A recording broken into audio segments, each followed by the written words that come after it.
My Lord, how do I follow a pinky commie Conservative? Quite easily.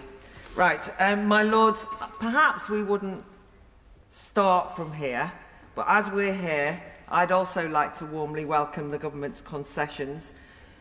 I think it does show that the Minister has been listening at committee stage and in all the meetings. And I do hope that that listening continues, because there's a lot of very fine amendments in this group, and that's why it's been reflected by a lot of very fine speeches. And even if the amendments aren't voted on, I still think they're worth considering, and I hope that the officials and the department will take on board what's being said. All of these amendments in this group tackle very specific, sometimes seemingly technical matters that are still outstanding in trying to tackle the IPP issue. And it strikes me that these fiddly, piecemeal issues could all have been dealt with in one fell swoop, and once and for all, historically, by a resentencing amendment. And yes, I know that that's off the table for now, although it will need to be brought back by some future government. But for all that, I would say that this group of amendments do add up to more than a sum of their parts, which is why I hope they will still have an impact, even if they're not all going to be voted for. Before I speak on the amendments I put my name to, I want to especially show my support for Amendment 145, which the Noble Lord Moylan has said he won't press now, it can't press because of a lack of support. But that notion of reversing the burden of proof when applying for parole was one of the most important amendments in this group, not least because it was one that would have such a material impact on the 3,000 IPP prisoners still in jail, and represented the most hopeful of the amendments here. And a lot of people have rightly congratulated UNGRIP and Donna Mooney for the work that she's done, and that's absolutely right. And in fact, Donna Mooney reminds us of why she really wanted this particular 145 amendment to pass, because she's worried that the prisoners on IPPs still incarcerated feel doubly abandoned by this bill because it does so little for them as a group of IPPs. So I wanted to see that being rectified. That was why it was so gratifying at committee stage to hear the Noble Lord Ponsonby welcome what Lord Moylan had described then as a nudge to the parole board that would make a significant difference. And indeed, Lord Ponsonby's words at the dispatch box are, as we speak, being echoed and cheered on widely as a clip featuring them has appeared in Peter Stefanovich's latest short vlog that's had over 1 million views in a matter of days.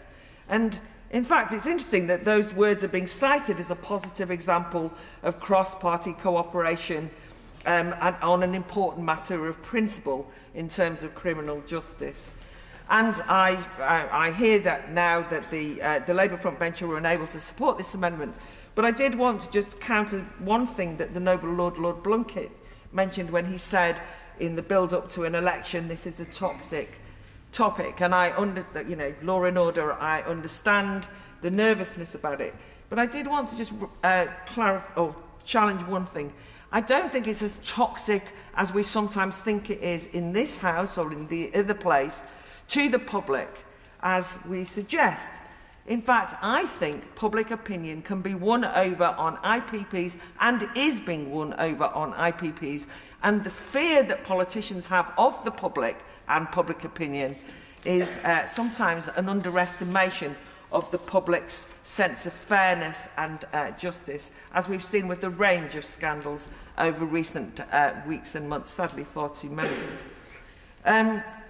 The principle in relation to 145 I still think is an important one to consider, because if the state insists on retaining the power to continue incarcerating people for decades after their original tariff is spent, using a sentencing regime that the state itself has abolished as not fit for purpose, It is only right then that the burden of justifying such extraordinary power should lie with the state, and that this is especially important because putting the burden of proving that they are safe onto prisoners is an added burden and injustice because the practical barriers to acquiring proof are created by the state. As we've already discussed at length, prisoners cannot exert any agency or power in accessing, for example, rehabilitation courses if those courses are cancelled or delayed, or if they're bundled from one prison to another, and all that is what's used as proof of their safeness.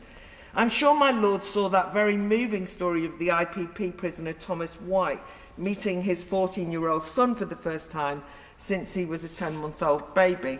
And it's all credit to the noble Lord Blunkett for helping organise that family reunion. Apparently there wasn't a dry eye in the visiting room.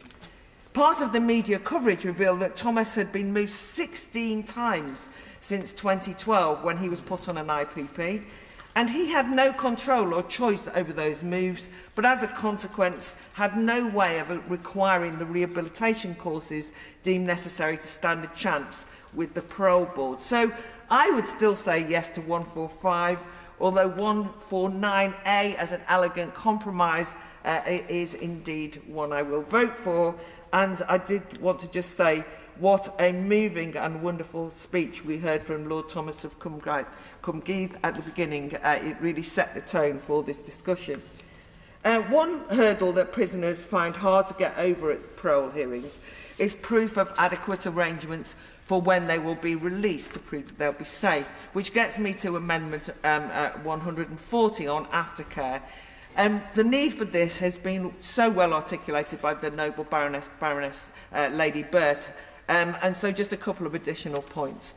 If you read the excellent journalistic articles on IPP prisoners, such as Simon Hatton-Stone's in The Guardian or Amy Martin in The Independent, or the fantastic investigative documentary series Trapped, time and time again, the inadequacy of post-prison arrangements are referred to as a key factor in creating an IPP version of ping pong, slightly different to ours, where they're being constantly recalled back to prison, having been let out and then going back in, not for any criminal activities, we know, but because they're unable to negotiate the trigger-happy licensing rules and lack of suitable aftercare, which is what made this amendment so important when I read it. Secondly, I've always thought that the main danger presented by IPP is not to the public, but to IPP prisoners and licensees themselves. We know about those 90 tragic suicides, but how concerning is it that self-harm is more prevalent amongst IPPers than any other prisoner cohort, including lifers? They actually need this extra special support. And I think at the very least they erode specific specialised multi-agency aftercare, which is why I like that amendment. And in that context, Amendment 147 concerning a specialist mental scheme is also a worthwhile endeavour as put forward by the noble Baroness Blower.